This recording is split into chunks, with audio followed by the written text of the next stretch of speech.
We're honored and privileged to compete against what's a great program, and they've done a tremendous job. And I think it's kind of lost in the shuffle of how well they have been able to compete at a high level for a long time and almost take it for granted at times.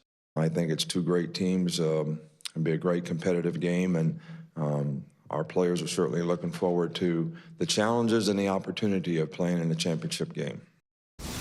This one's confused you all morning long, CC. Who you like in this one?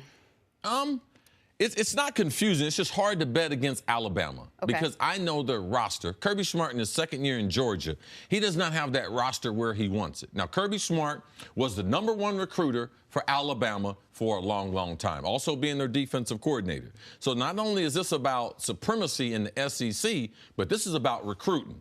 Nick Saban, one of his favorite states to recruit, it neighbors with Alabama, is Georgia. There are a lot of good football players, probably more good football players in Georgia per capita than in California, Texas, and Florida. All right? They don't have as many people, but per quality capita, players. Yeah. So there's a lot of messages going on here. This is Nick Saban's system that's gone on to Georgia. Now, is Georgia the team that stands up to Alabama? They've been in the college playoff in all 4 years. They've lost twice of those. Both times they were a huge favorite and got upset. I'm pulling for the upset in this, calling for the upset in this one.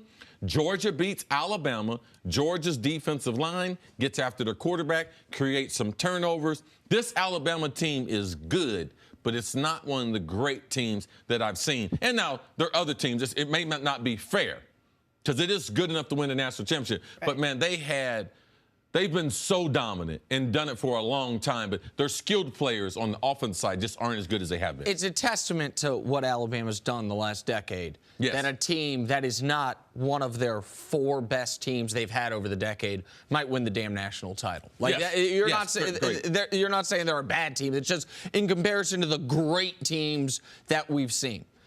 So Nick Saban is an interesting guy. I don't know if you saw this. On Tuesday, after the college semifinal, you know what he had Alabama doing?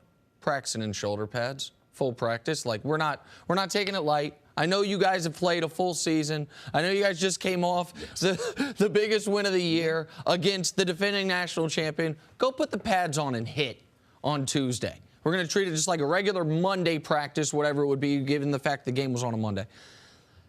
I feel like that's not the practice, but the mentality that we've been here, this is nothing new, is a big edge.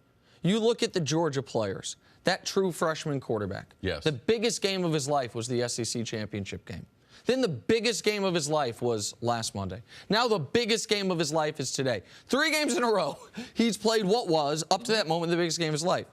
The guys on Alabama that matter, all of them have played for a national title. Almost all of them have won a national title. Yes. They've been playing in enormous games. This is tied for like their 3rd biggest game ever. That semifinal game was like tied for their 6th biggest game ever.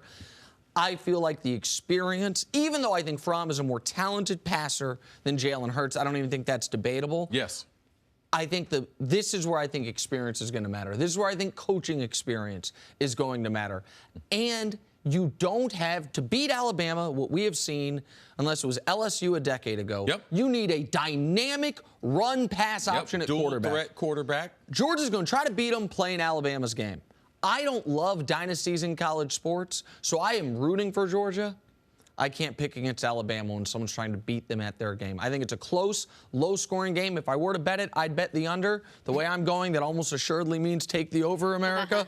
But I like Alabama in this one. One thing about the freshman quarterback of Georgia, Fromm, he will be playing in the NFL one day. Okay. Now, he might look like a freshman tonight, but one day.